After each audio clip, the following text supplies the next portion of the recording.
दोस्तों कितना ज़्यादा गर्मी लग रहा है मगर हवा चल रहा है बाहर।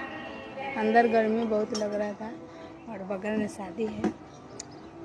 खैर हमको क्या, ये देखिए इतना ज़्यादा परेशान करके रख ले हमको, इतना ज़्यादा मट्टी के लिए।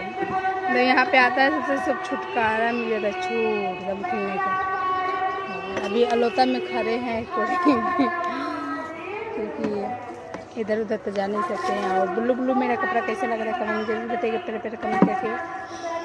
सारा गेहूं कट चुका है, देख सकते हैं खेत एकदम सुना सुना लग रहा है, तो हरियाली हरियाली लगता है।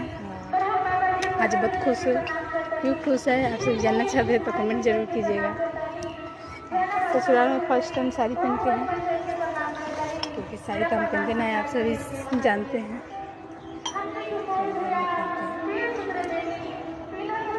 क्या हुआ पीयूष, कमेंट में जरूर बताइएगा क्या करें।